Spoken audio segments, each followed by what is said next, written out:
오늘 여기 보면서 좀 안타까운 것이 좀 있어서 오늘 이 주제를 가지고 기도하면서 설교를 준비해 봤어요. 제목은 부의 이동을 경험하랍니다. 그러나 시작은 우리 이 구절로 시작했으면 좋겠어요. 고린도후서 8장 9절입니다. 고린도후서 8장 9절 같이 읽겠습니다. 우리 주 예수 그리스도의 은혜를 너희가 알거니와 부유하신 자로서 너희를 위하여 가난하게 되심은 그의 가난함으로 말미암아 너희를 부유하게 하려 하심이라. 한 번 더 찬찬히 읽겠습니다. 우리 주 예수 그리스도의 은혜를 너희가 알거니와 부유하신 이로서 너희를 위하여 가난하게 되심은 그의 가난함으로 말미암아 너희를 부유하게 하려 하심이라. 아멘. 네. 사람이 살아가는 데는 대략 세 가지 동기가 있습니다. 그것이 사람의 기능, 사람의 구성 요소와 일치합니다. 몸, 마음, 영혼, 이 세 가지 동기에 의해서 사람은 살아가요. 셋 중에 어느 하나도 다른 것보다 덜 중요하거나 혹은 저급하지 않습니다. 세 가지 모두 중요하다는 겁니다. 데살로니가 전서 5장 23절에 그래서 주님께서 이렇게 말씀하세요. 평강의 하나님이 친히 너희를 온전히 거룩하게 하시고 또 너희의 온 영과 혼과 몸이 우리 주 예수 그리스도께서 강림하실 때에 흠없게 보존되기를 원하노라. 주님은 영과 혼과 몸이 다 잘 되기를 원하시는 거예요. 영혼만 잘 되기를 원하시는 게 아니에요. 마음도 잘 되기를 원하세요. 그리고 몸도 잘 되기를 원하세요. 영혼과 관계된 모든 것들이 잘 되기를 원하시고 마음과 관계된 모든 것이 잘 되기를 원하시고 내 육체와 관계된 모든 삶의 모든 영역이 잘 되기를 원하시는 거예요. 하나님의 마음에 집중하세요. 여러분의 삶의 형편, 여러분의 수준이 어떤 욕망에 비해서 현실이 너무 차이가 나는 그 갈급함 때문에 힘들지라도 오랜 시간 그 갭을 메꾸지 못해서 힘들었다 할지라도 우리가 그것을 해결하는 방법은 하나님을 주목하는 거예요. 하나님의 마음에 주목하는 거예요. 그리고 거기에서 힘을 얻는 거예요. 그리고 하나님이 하시도록 믿음을 갖는 거예요. 하나님은 내 마음도 잘 되기를 원하시고 영혼도 육체에 관한 일도 잘 되기를 원하시는 거예요.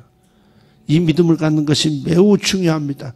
너희의 온 영과 마음과 몸이 주님 오실 때까지 온전히 보존되기를 원한다는 거예요. 정상적인 삶을 살기를 원한다는 겁니다. 셋 중 어느 하나라도 충분히 발휘되지 못하면 우리는 온전한 삶을 살아갈 수가 없어요. 마음과 몸을 거부하고 영혼만을 위해 살아가는 것은 옳은 일도 아니고요. 고귀한 일 아닙니다. 그런 것처럼 중세부터 가르쳐 왔어요. 지금도 몸도 중요하지도 않고 마음도 중요한 게 아니야. 영혼만이 중요한 거야. 이러면서 그것이 가장 고귀한 삶인 것처럼 주장하고 자기만이 아니라 남도 그렇게 살아야 한다고 자기만의 그 기준을 들이대는 비성경적인 사람들도 있습니다. 몸과 영혼을 거부하고 지식만을 추구하는 것도 또한 잘못입니다. 지식만을 추구하는 거 아닙니다. 영혼이 병든 것도 구원받지 못한 것도 외면한 채 살아가는 거 이거 아닙니다. 지식을 추구하고 그 지식을 축적하기 위해서 그 즐거움, 지식의 즐거움을 위해서 육체가 건강하지 못한 상태로 내버려두는 것 또한 잘못입니다. 마음과 영혼을 거부하고 육체만을 위해서 살아갈 때 어떤 비참한 결과가 오는지 또한 우리는 잘 알고 있어요. 육중심으로만 살 때, 쾌락중심의 삶을 살 때 우리의 영혼이 어떻게 되는지, 마음이 어떻게 되는지, 삶이 얼마나 뒤틀린 인생이 되는지 우리는 잘 알아요. 그래서 우리는 몸과 마음과 영혼을 모두 함께 중요하게 여겨야 할 줄로 믿습니다. 우리가 육체적으로 충만함을 살아가려면 어떻게 살아야 합니까? 건강한 몸이 우선이겠죠. 안락한 집도 필요해요. 편안한 옷, 계절 따라 입을 수 있는 옷 필요합니다. 좋은 음식 먹어야 하고요. 깨끗한 물 마실 수 있는 그런 여유 있어야 합니다. 또 과중한 노동으로부터의 자유도 있어야 돼요. 소위 저녁이 있는 삶. 저녁이 있는 삶. 정치인의 구호만이 아니라 가족과 함께하는 그런 저녁이 있는 삶. 이런 삶이 필요한 거죠. 휴식이 필요하고요. 육체적으로 충만한 삶을 산다는 것은 이런 것들이 준비돼야 돼요. 이런 것 없이 그렇게 살 수는 없어요. 정신적으로 충만한 삶을 살아가려면 우선 정신이라는 것이 지, 정, 의, 지성과 감성과 의지라는 기능이 있기 때문에 이 부분이 충족이 돼야 돼요. 지적인 즐거움을 누려야 합니다. 많은 사람들이 공부해야 대학 가야 하니까 뭐 해야 되니까 어떤 특정한 이 땅에서의 잠깐의 목표 때문에 공부해야 되는 그 공부, 즐거움이라고는 전혀 찾아볼 수 없는 자기 자신만을 위한 깊은 호흡의 공부는 하지 못한 채 깔딱깔딱 얕은 호흡을 하면서 살아가게 만드는 그런 공부. 그런 공부하다가 대학 들어가고 나면 탁 멈춰버리는, 직장 들어가면 멈춰버리는, 정말 자기 자신을 위한 공부는 나이, 성별 상관없어요. 끊임없이 깊은 인생을 살기 위해서는 공부해야 되거든요. 그래서 지적인 만족을 주는 그런 부분이 분명히 충족돼야 돼요. 공부는 학생 때만 공부하는 게 아니에요. 우리는 평생 학생이라고 그래요. 평생 학생인 거예요. 진짜 공부는 내가 왜 살아가는가, 왜 공부해야 되는가를 진짜 알 때 공부하게 돼요. 무엇만을 위한 공부는 진짜 공부 아니에요. 진정한 즐거움, 지적 즐거움을 위한 그러한 여유를 가져야 합니다. 또 음악이든 미술이 됐든 정서적인 만족감을 얻을 수 있어야 돼요. 우리 성도 가운데 한 분이 가족이 파스텔 유화 너무 잘 그리는 화가가 계셔서 제가 이번에 인사동에 정말 몇 년 만에 나가본 것 같아요. 거기 가서 항아리 수제비도 먹어보고 그 그림 한번 쭉 보고 사기는 뭐하고 또 주지는 않고 그러니까 보고만 눈에 담고 마음에 담고만 왔습니다. 남의 그런 공짜로 얻을 생각도 하면서 이러니 참 주여 몇 점씩 딱 사가지고 걸어놔야 되는데 그러지 못하고 이런 정서적인 만족감이 있어야 돼요. 또 우리에게 맑고 바른 판단력 이런 것들을 기를 수 있어야 그래야 정신적으로 충만한 삶을 살게 돼요. 주변에 특히 지적인 대화가 가능한 사람이 있어요. 대화하면서 배울 게 있는 사람이 있잖아요. 대화는 하는데 잡담이고 그다음에 짜증은 나중에 따고 빨리 일어서고 싶은 그런 대화 말고 뭔가 배우는 거. 아니 말을 꼭 잘해야 되는 게 아니거든요. 인생이 깊은 호흡을 하면서 사는 사람들은 뭔가 이렇게 가르침을 줘요. 뭔가 배울 게 있어요. 초등학교만 나왔어도 진짜 배울 게 있거든요. 예를 들어서 혼다라고 하는 그 혼다밖에 기억이 안 나요. 그 회장이 있잖아요. 혼다 그룹 회장. 그분이 초등학교밖에 안 나왔거든요. 근데 그분이 당신 자신의 특징을 나타내는 가장 중요한 말씀 한마디 해달라고 하니까 그게 뭐냐면 나는 질문을 무서워하지 않아. 나는 질문 잘하는 게 특징이야. 그러니까 자신은 아예 초등학교밖에 못 나왔다고 다 동네방네 다 알리고 자기가 무슨 그룹을 이끌고 있어도 무식하다고 하는 것을 아예 내놓고 있으니까 묻는 것이 자연스러운 거예요. 초등학교 나왔다는 걸 그냥 누가 알까봐 중학교밖에 못 나왔다는 걸 알까봐 전형긍긍하고 그냥 꾸며 대고 이러는 사람들은요 진짜 갇혀 사는 사람입니다. 물어보는 게 뭐가 부족한 거예요? 그게 쓸데없는 열등감이거든요.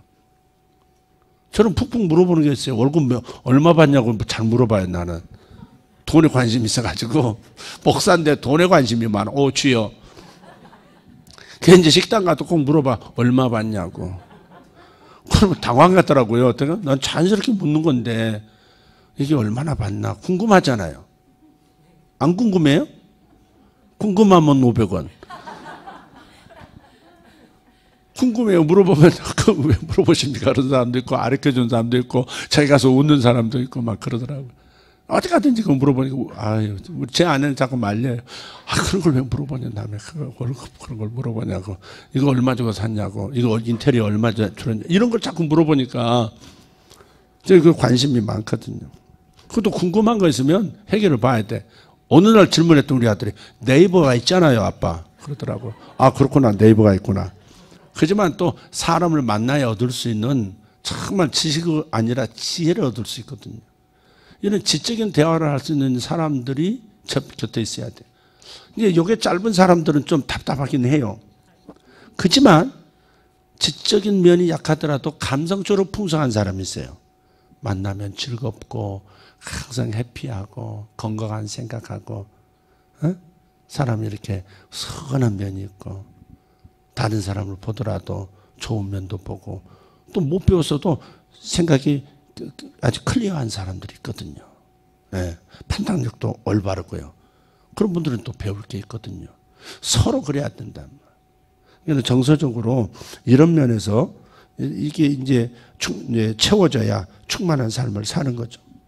기쁨을 주는 가족이나 이웃, 아름다운 자연, 여행 이런 것들이 정신적으로 아주 충만한 삶을 살아가는 데 필요한 부분입니다. 우리가 이제 중요하게 생각하는 영혼이 충만한 삶을 살아가려면 무엇보다도 사랑을 가져야 합니다. 영혼이 충만하려면 사랑을 가져야 돼요. 그래서 믿음, 소망, 사랑 이 세 가지는 항상 있을 것인데 그중에 제일은 사랑이라 그랬어요. 이 사랑이 있어요. 모든 것을 주시고 누리게 하시는 하나님께 대한 사랑을 우리가 깨닫고 누릴 때 영혼은 충만해지는 줄 믿습니다.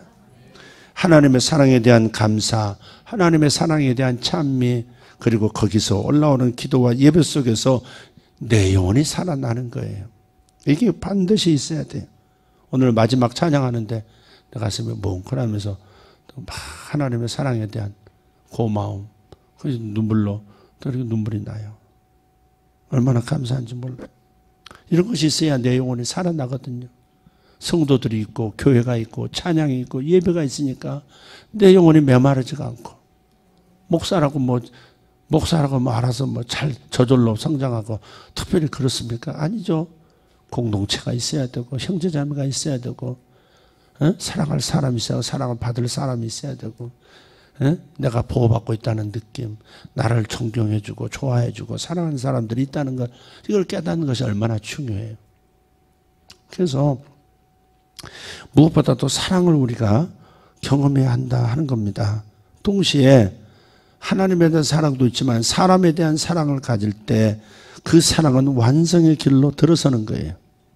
나무는 뿌리, 줄기, 잎, 꽃 다 있지만요. 결국 열매를 맺어야 되는데 이게 사람에 대한 사랑으로 하나님의 사랑이 현실 속에서 나타나야 되거든요.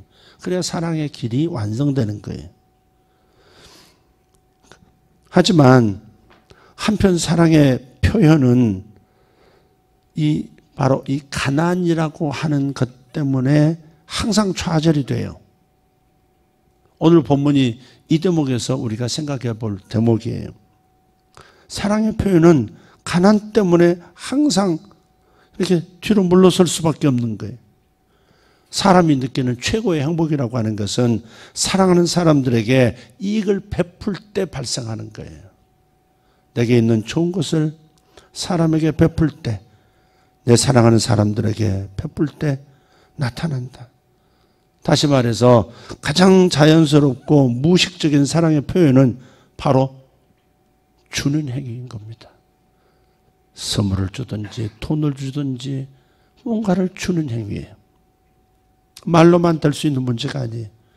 아무것도 줄 게 없는 사람은 남편의 자리에 설 수가 없어요. 아버지의 자리를 차지할 수가 없어요. 세상에 기여할 것이 없는 시민은 시민으로서의 자격에 미달해서 그 자리에 설 수가 없어요.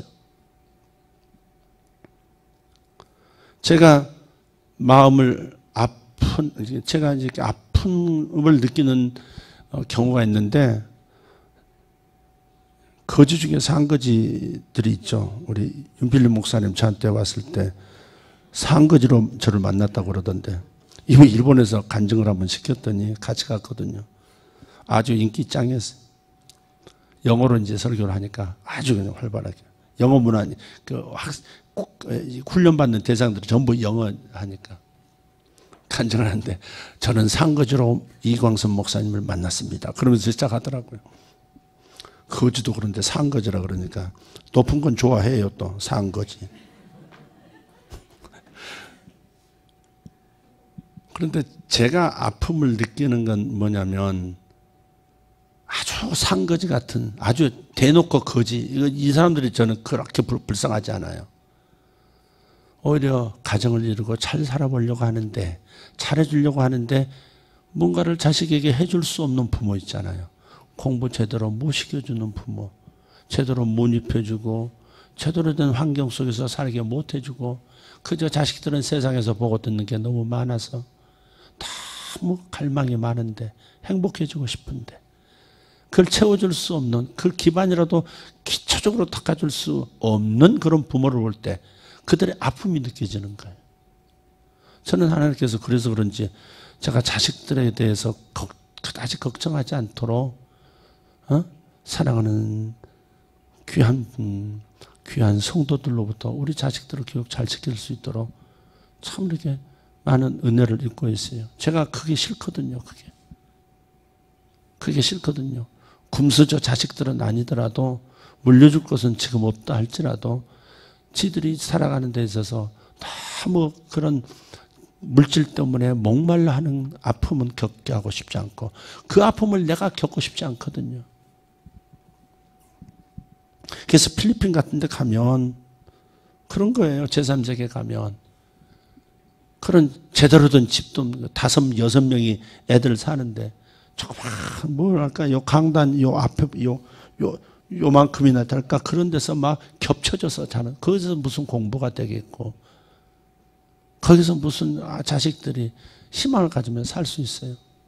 대대로 가난한 판자집 양철집을 얹어가지고 떨어지는 빗소리 들으면서 뜨거운 태양빛에 막 뻘겋지면서 이러면서 자고 먹고 공부하고 그러는 거예요. 그래서 제가 그런 데 가면 그냥 마음이 감동되고 충성스럽고 또 그 선교지에 덕이 된다면 리더에게 덕이 된다면 쓸데없는 계보에서도 안 되거든요. 된다면 집을 마련해주고 넓은 집을 좀 마련해주고 쫓겨났으면 또 집 하나 이렇게 해주고 또 이렇게 정말 사랑하는 사이인데 장가갈 결혼할 뭐가 없으면 그렇게 결혼할 수 있도록 대주고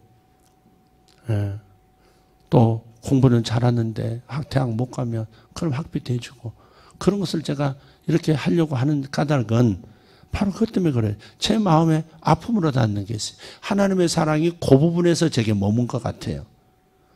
거기에 되게 저는 집중을 하는 편이죠. 여러분이 사랑을 느끼는 분야는 또 다를 수 있습니다. 그래서 예수님은 가난을요 좋다고 말하지 않으세요. 내 영혼이 잘 되는 기반이다. 가난이. 가난해야 깨끗한 영혼이 된다. 가난해야 하나님만 바라본다.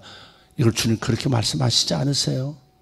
그랬으면 아브라함은 가난하게 살았어야 되고요. 이삭, 야곱 다 할 것 없이 거지로 살고 산거지로 살고 이래야 영성이 뛰어났겠죠. 아닙니다. 주님은 그들을 축복하셨어요. 오히려 가난을 저주라고 말씀하셨어요. 그게 오늘 본문이 그거예요. 우리 주 예수 그리스도의 은혜를 너희가 알거니와 그게 뭐예요? 부요하신 분인데 우주를 한 말씀으로 지으신 너무너무 넘치는 부요의 창조주신데 너희를 위하여 아니 우리를 위하여 가난하게 되셨다는 거예요. 이 땅에 오셔서 가난하게 이 땅에서 사신 이유가 뭐냐? 그토록 부유하신 분이 그토록 가난하게 사신 이유가 뭐냐? 우리도 그의 뒤를 따라서 가난하라고 주님께서 가난하신 게 아니에요. 우리 대신 우리의 가난의 저주를 당신께서 짊어지시고 가신 거예요. 우리의 죄를 짊어지고 십자가에서 정리하셨듯이 우리의 질병을 당신께서 지시고 채찍 맞으셔서 십자가에서 정리하셨듯이 가난의 저주도 당신이 지고 가셔서 정리하신 거예요. 그러니까 우리를 부유하게 하려 하심이라. 이 말씀에 꽂히셔야 합니다. 영혼이 잘된 같이 범사가 잘되고, 이 말씀이 맞습니다. 너희를 부유하게 하려 하십니다. 이게 얼마나 감사한 일이에요. 그러니까 예수님을 통해서 신자는 영혼의 구원을 받아야 하고요. 심령의 평안도 얻어야 되고요. 그리고 가난을 벗고 부유에 이르러야 합니다. 이게 하나님 나라의 목표입니다. 하늘이 이 땅에 와야 하거든요. 하나님 나라가 이 땅에 임한다. 하나님 나라는 가난한 나라가 아닙니다. 부유한 나라입니다. 금을 땅에 그냥 도로 포장 재료로 깔아버리는 곳이 하늘나라입니다. 그 하늘나라가 이 땅에 임해야 되는 거예요. 다시 말해 하나님 나라의 부요가 모든 신자들에게 예수님을 통해서 나타나야 하는 겁니다. 모두가 부자 될 수가 있겠느냐고.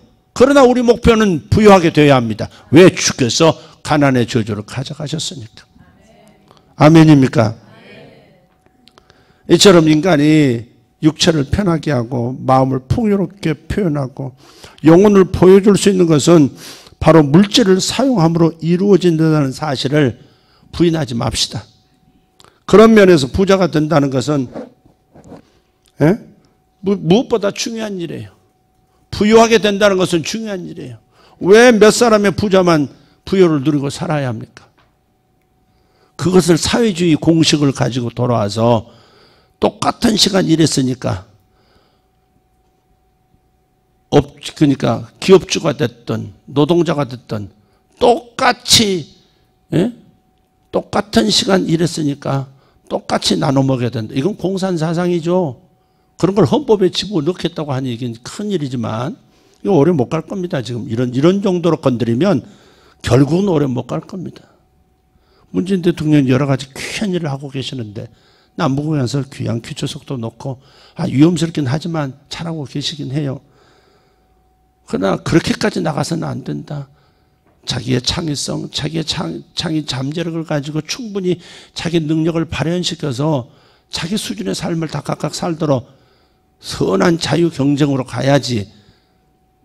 그런 구조로 자꾸 가면 물론 거기에는 지나치게 제가 생각하는 면이 있을 수도 있겠습니다만은 조금 이번에 일본 갔다 온 사이에 좀 또 뭐가 있어서 제가 비워서는 안 될 것 같다 하는 생각이 드는 바입니다. 성공적인 삶이라고 하는 것은 자신이 원하는 사람으로 변해가는 과정이에요. 어떤 삶이 성공적인 삶입니까? 라고 물으면 저는 이렇게 대답하고 싶어요. 자신이 원하는 사람으로 변해가는 과정이다. 사람은 누구나 어느 누구를 막론하고 물질을 사용함으로써 원하는 사람이 되는 거예요.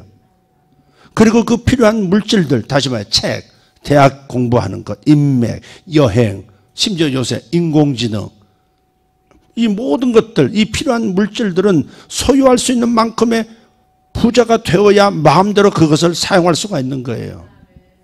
문명에 이겨낸 것은 충분히 그만큼 물질을 가지고 있어야, 부를 가지고 있어야 사용할 수 있는 겁니다. 남은 사용하는데 나는 그림의 떡이고 내 자식들은 그림의 떡이에요. 이건 분노가 일어나는 겁니다. 왜 우리 아이들은 그걸 경험 못할까? 왜 아비의 수준에서 살아가도록 왜 공식을 만들어 놓고 그래도 더 잘 살길 바란다는 말뿐이지 뒷받침을 못 해줄까?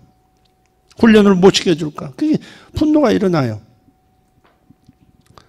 사람은 누구나 풍족한 돈이 없이 원하는 것을 사용할 수 없습니다. 누릴 수 없습니다. 그런 면에서 주님께서 예수님의 그 가난의 저주를 대신 짊어지시고 다 떠나게 하심으로써 하늘의 부여가 우리에게 임하도록 주님 길을 열어놓으신 거예요. 그래서 요셉을 보고 배우시기를 바라요. 요셉을 우뚝 세우신 하나님을 배우십시오. 제가 4년째인데 요셉의 14년이 시작되었다라고 선포했어요. 하나님께서 요셉의 겉옷을 이 땅에 내려보내고 각 나라에 보내고 계신다. 누가 입을지는 몰라요. 그래서 이 최근 4년 동안 누군가는 요셉의 겉옷이라는 그 기회를 붙잡고 성공의 길로 가고 있을 텐데, 부요의 길로 가고 있을 텐데 그들이 누군지를 발견하고 싶은 거예요. 하나님께서 보여주셨던, 하나님께서 선포하게 하셨던 요셉의 겉옷을 과연 누가 입고 있는가? 일본에는 누가 입고 있는가? 우리 성도들 가운데는 누가 입고 있는가? 누가 기회를 그 옷을 입고 부유의 길로 가고 있는가? 그게 관심이 많은 거예요, 제가 그래서 그냥 장사해도 그냥 하지 말라는 거예요. 제가 사업을 안 해봐서 디테일한 부분을 얘기할 수는 없지만 이건 아니다 싶은 건 아닌 게 있어요. 그냥 장사하지 말고 수준 높은 장사를 해서 그것을 그냥 체인점으로 만들 수 있는 그런 장사를 하라는 거예요. 특화시켜서 이것을 그냥 가맹점을 모집해서 그래야 돈이 된다 이 말이죠. 에? 그래야 돈이 돼요. 그래야 부자의 길을 가지. 수고한 대로 먹긴 먹어요. 그것도 낙으로 소박한 즐거움으로 살고 하나님께 영광 돌리겠다. 그래서 오케이. 그러나 이왕이면 주님이 주시는 것을 더 크게 누리고 더 끈일하자. 나는 그런 생각이에요. 할렐루야. 전 그렇게 믿는데 여러분 어떻게 생각하세요? 이상해요? 그렇게 하라 이 말이에요. 출발서부터. 그래서 우리 소집사님 나는 워낙 그 낙지집 좋아하니까 사람들이 아주 좀 맛있거든요. 풍성하고. 그냥 조금 더 보완해가지고 그래서 이제 가맹점 모집하도록 아예 그냥 고유명사를 썼어요. 최신의 낙지집. 최신의 낙지집. 그건 없더라고요. 최신의 낙지집. 부자 낙지 그런 것 많아. 근데 최신의 낙지집은 없어. 최신의 낙지집 해가지고 이제는 여러분 김치도 제공하고 깍두기 제공하고 낙지 제공하고 뭐 다 다른 가맹점 제공하면서 거기서도 얻는 부가 그게 돈이 되는 거예요. 그게 돈이 된다고. 우리가 그러니까 다단계에 편승하지 말고 다단계 회사에 가입하지 말고 다단계 회사 차리라고. 좋은 물건 발굴해서 그게 뭐 다단계 회사 그러니까 뭐 거대한 뭐 그렇게 생각하지 말고 좋은 물건 발굴해서 그것을 내가 유통망을 만드는 거죠. 유통회사에 맡기도 되고. 그게 다단계지 뭐예요. 다단계 방식이 제일 좋아요. 사실은. 좋은 제품 빨리 팔 수 있고 빨리 부자 되는 방법은 다단계 라인을 타는 게 좋아요. 그러나 다단계 중간에 끼어들지 말라 이 말이에요. 남의 좋은 일만 하고 자기는 생고생만 하고 돈만 다 들어가고 그러다가 늙고 소수의 몇 사람만 그야말로 전번에 표현했던 대로 태평양 연안에 좋은 집 하나 지어놓고 좋은 외제차 몇 대씩 차곡차곡 쌓아놓고 그렇게 사는 사람들은 소수 몇 사람이에요. 다 그렇게 된다. 그런 구조가 아니에요. 그건 몇 사람을 해서 다 벌어주는 일벌들이라고 그게. 그러니까 그러지 말고 작더라도 자기 다단계 회사를 만들면 되잖아. 좋은 물건 만들든지 발굴해서 이렇게 연결해서 하면 된다. 그렇게. 주여 내가 사업가도 안 된대. 이런 건 안 된다. 알 수가 없네 정말.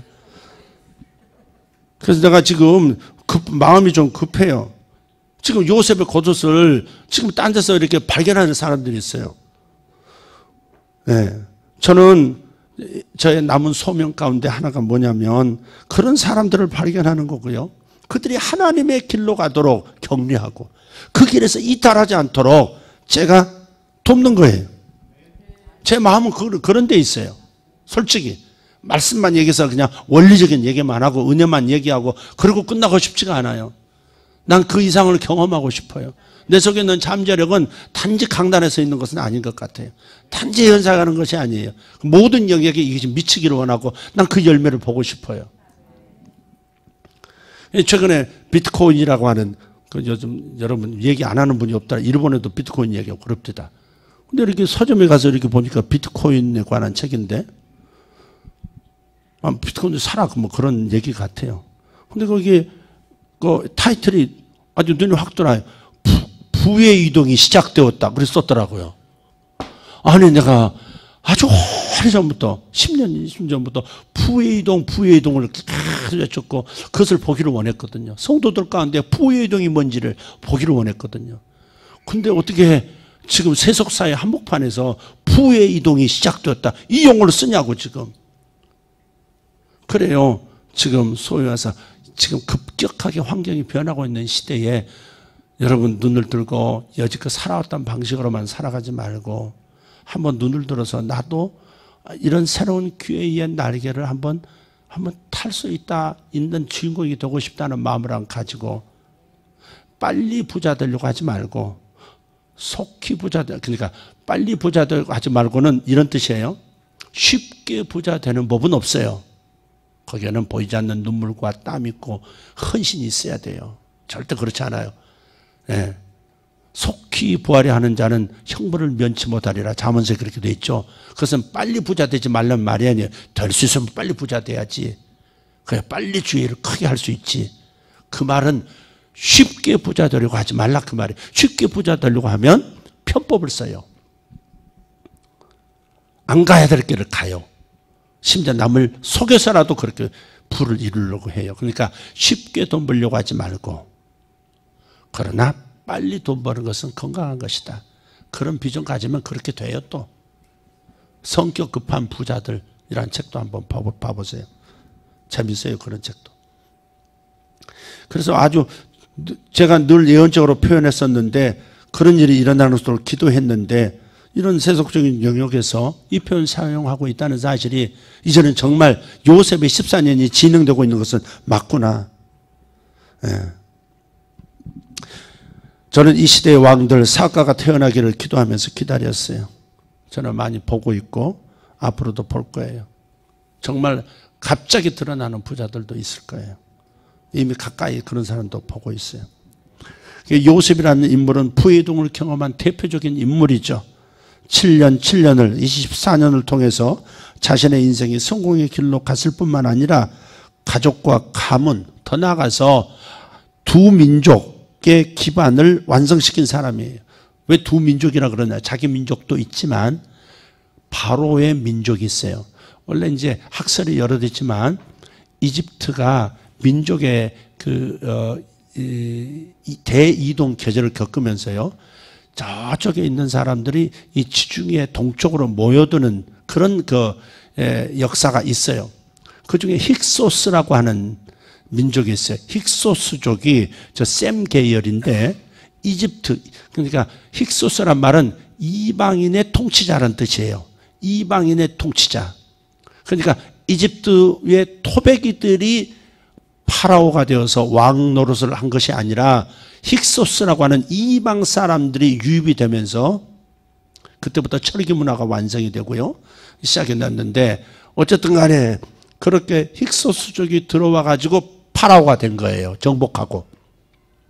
그러니까 굴러온 돌이 박힌 돌 빼내고 왕 노릇 한 거예요. 바로 그때 요셉이 에집트에 가서 그 왕을 대면한 겁니다. 그러니까 이 셈 계열의 이방인 노예 출신 소년이 단 하루 만에 총리가 될 수 있는 것이 가능한 건 뭐냐? 시대가 변했기 때문에 그런 거예요. 토백이들이 정복하고 있는, 장악하고 있는 애굽은 절대 그럴 수가 없어요. 힉소스 왕조가 세워져 새로운 이방 사람들이 애굽을 통치할 때가 아주 기회였던 거죠. 시대가 아주 이방인들을 기용할 수 있는 놀라운 기회의 시기였어요. 그러니까 요셉 같은 사람도 감옥에서 올라왔는데도 너 다음날 총리 이렇게 되는 거예요. 이런 것들이 부의 이동인 거예요. 이해가 되세요? 그러니까 여러분이 시대를 읽을 수 있고 트렌드를 읽을 수 있는 그런 감각을 자꾸 생각하고 뭐가 될 건가, 뭐가 부의 이동이 될 건가 이것을 자꾸 들여다보려고 해야 한다 하는 겁니다. 이 부의 이동을 경험한 요셉에게서 배울 점은 타인에 대한 관심입니다. 첫째는 타인에 대한 관심. 그냥 관심했지만 타인에 대한 관심에 부의 이동은 작은 일에서 시작할 수 있어요. 관심이에요. 제가 우리 아이들에게 항상 다른 사람에게 관심을 가져라 그래요. 관심이 리더십이다. 관심이 다른 사람이 너를 생각해주고 뭔가 관심이 있다는 것은 어때? 네 마음을 사잖아. 아, 이분이 나에게 관심이 있구나. 그럼 마음을 뺏기잖아, 그 사람의. 그런 거예요. 요셉은 타인에 대한 관심이 아주 깊었던 사람이에요. 가정에서도 그랬지만요. 그 감옥 안에서 술 맡은 관원장과 떡 맡은 관원장이 얼굴이 간밤에 악몽 비슷한 걸 끌고 안색이 심상치 않은 거예요. 그러니까 표정만 보고서 그 어두컴컴한 감옥 안에서 아니 장관님 감옥에 있어도 장관은 장관이에요. 장관님, 표정이 왜 그러십니까? 이게 뭐예요? 이게 관심이에요. 그 사람을 통해서 2년 뒤에 국무총리, 바로왕 앞에 가고 국무총리가 되잖아요. 관심이 중요한 거예요. 관심을 좀 가지세요. 다른 사람의 불편이 뭔지, 다른 사람이 뭐 때문에 무슨 물건 쓰면서 짜증내는 거 보면 그게 기회예요. 그런 게 기회예요. 너무나 엄청난 아이디어를 기다리지 말고, 엄청난 아이디어에 집착하지 말고 더 나은 아이디어에 집중하면 돼요. 왜 이게 불편을 느끼지? 왜 여기서 짜증을 내지? 왜 여기서 사람들은 만족 못하지? 그게 기회인 거예요. 그런 관심이 기회를 가져오는 거예요. 그러니까 항상 깨어 있어야 돼. 아, 이제 사람들이 이런 걸 불편해하는구나. 그럼 이런 걸 하려면 어떻게 하면 되지? 누가 그 일을 하고 있어. 그 사업을 하고 있어 이미. 그래도 상관없어요. 더 잘하면 되니까. 더 좋은 아이디어, 더 업그레이드된 그런 생각들을 내놓고 가치를 높여주면 되고, 더 단순하면 되고. 아마 경영학에서는 이런 것들 아주 그냥 기본으로도 사람들 생각할 텐데, 어쨌든 관심이 중요하다 이 말이야. 누가 먼저 하고 있는데, 다 여러 사람 하고 있는데 그래 포기하지 말고 더 잘하면 되는 거예요. 낙지집 더 잘하면 되는 거예요. 소집사 아멘 안 해도 하여간 뭐, 소집사님 소고기를 팔아서 한번 장사하면 잘 될까? 하여간 모르겠다. 그러니까 누가 먼저 하고 있다 그런 거에 딱 기죽고, 아이 이쪽은 레드오션이 잃어버리면 안 된다고요. 더 잘하면 되니까. 거기다가 내가 조금 더 잘하면 되거든. 그게 새로운 사업인 거지 뭐. 뭐 갑자기 새로운 뭐 이렇게 미래형 자동차를 만들어내야 그게 놀라운 사업의 시작인가? 아니죠. 아주 작은 것에서 시작할 수 있어요. 그걸 내가 하면 돼.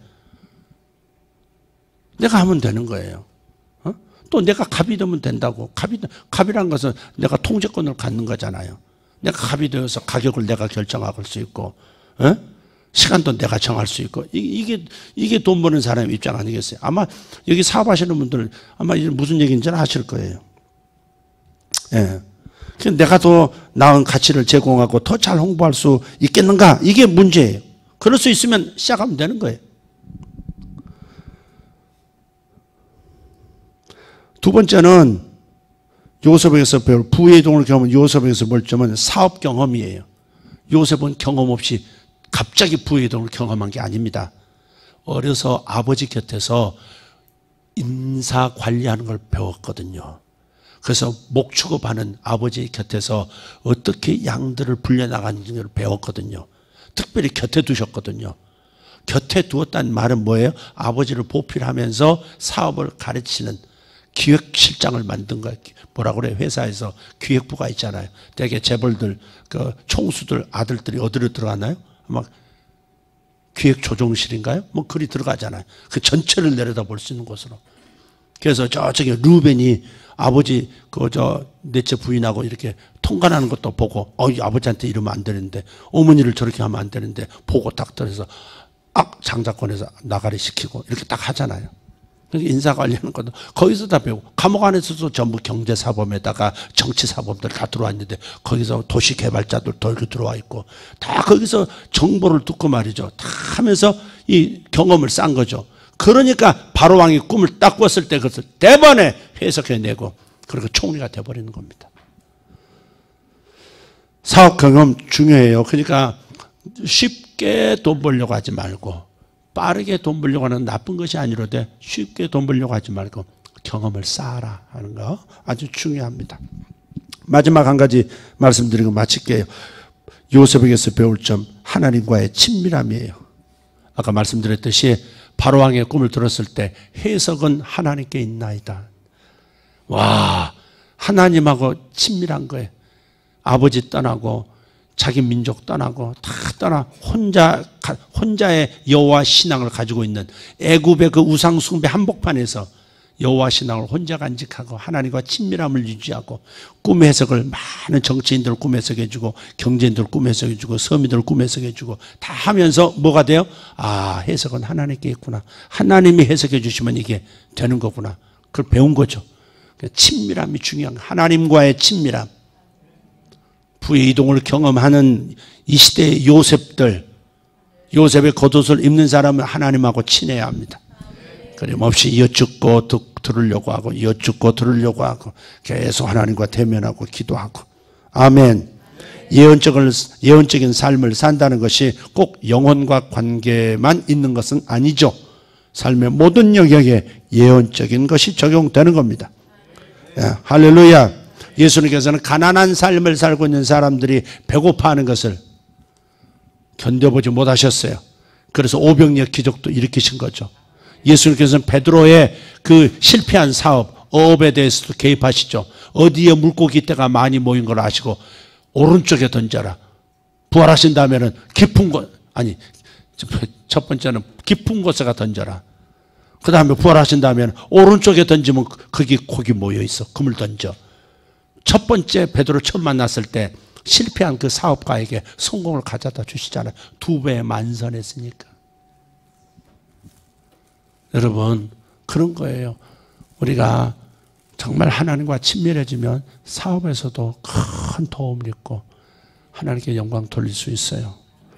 여러분, 사역자들도 저는 목사로서 그냥 영적인 얘기만 하고 끝나고 싶지 않아요. 정말 현실적인 얘기를 못한다는 것이 너무 답답해요. 내가 경험이 많으면 성도들 한 사람 한 사람 디테일한 문제, 악마는 디테일이 있다 그러는데 하나님도 디테일에 계시는데 나는 이게 디테일에 약한가? 사업을 해봤어야 디테일한 부분에서 정말 도움을 주죠. 주식회사는 어떻게 차리는지, 뭐든지, 환율은 이런 걸 좀 알면 좋은데 제가 그럴 기회가 없어가지고. 그렇긴 하지만 어쨌든 하나님께서 제게 보여주신 요셉의 14년이 진행되고 있기 때문에 여러분 기회를 놓쳐서는 안 돼요. 그러니까 계속해서 남 좋은 일만 시키고 여러분 거기서 나오는 푼돈 가지고 연명하는 수준으로 살지 말길 바라요. 정말 저는 답답합니다. 그러니까 성도들도 여러분도 지금은 이런 것들 예언적인 하나님의 프로포즈로 알고 지금 진짜 구체적으로 생각하세요. 여지껏 경험을 하나님 이어서 다른 것을 하게 하실 거예요. 그러니까 행동 두려워하지 말고 잠시 잠깐 힘든 계절도 있을 거예요. 사업한다는 게 쉬운 일은 아니니까. 그러나 아이디어가 분명하고 확신이 분명하고 그 다음에 정말 하나님과 친밀하게 하면서 나가면 여러분 부유한 삶을 여러분 늙기 전에 경험할 수 있다고 믿습니다. 할렐루야. 기도하면서 우리 함께 갑시다. 저한테. 그러나 누구 말 듣고 덥석하지 말고 꼭 저한테 상의하시고 같이 기도하고 그렇게 하시면 좋겠어요. 그러니까 아멘. 무엇으로도 좋지만 그냥 힘써 수고하고 거기에 따른 대가가 너무 적은 쪽, 그쪽은 택하지 말라고 기도합시다. 하나님 감사합니다. 우리 다 같이 일어날까요? 하나님 감사합니다. 아버지, 우리에게 지혜를 주시고 지식을 주시고 하나님의 약속을 주셨지만 우리가 믿음이 너무 좁고 우리 생각의 틀이 너무 좁아서 하나님께서 보여주시는 대로로 접어들지 못한 채, 고속도로 접어들지 못한 채 국도만 달리고 있습니다. 하나님, 우리 성도들에게 은혜를 주시옵소서. 볼 수 있는 눈을 열어주시옵소서. 그리고 할 수 있다고 하는 하나님의 무한 공급의 능력을 믿게 하여 주시옵소서. 그리고 하나님, 주님께서 주시는 인도하시는 불기둥 구름기둥 따라가기만 하면 아버지 하나님, 인생의 고속도로로 접어들게 될 것을 믿습니다. 부의 이동을 신자들에게 먼저 주시기를 원하시는 주님, 하나님, 우리 성도들에게도 아버지 깜짝 놀랄 일이 수년 내에 일어나게 하시옵소서.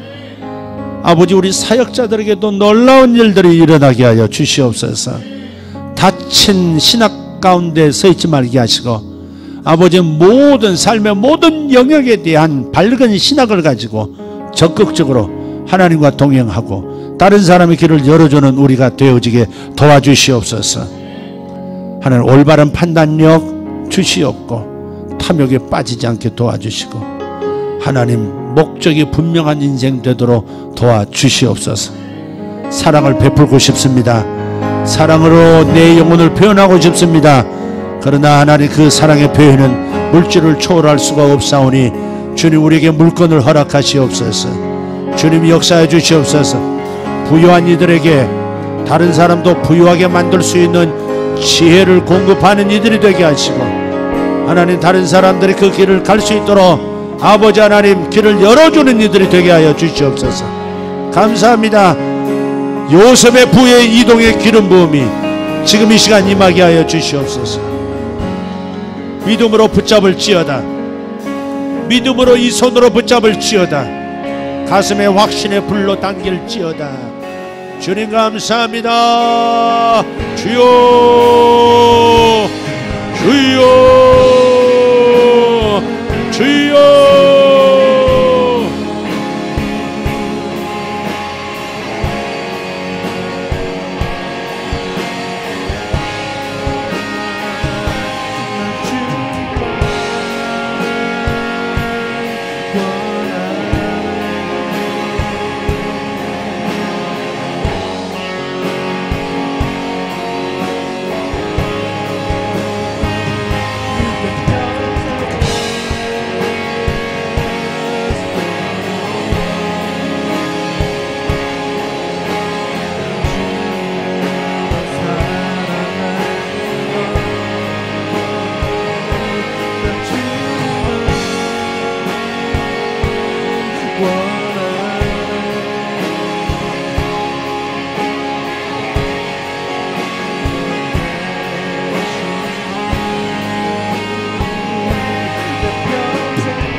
나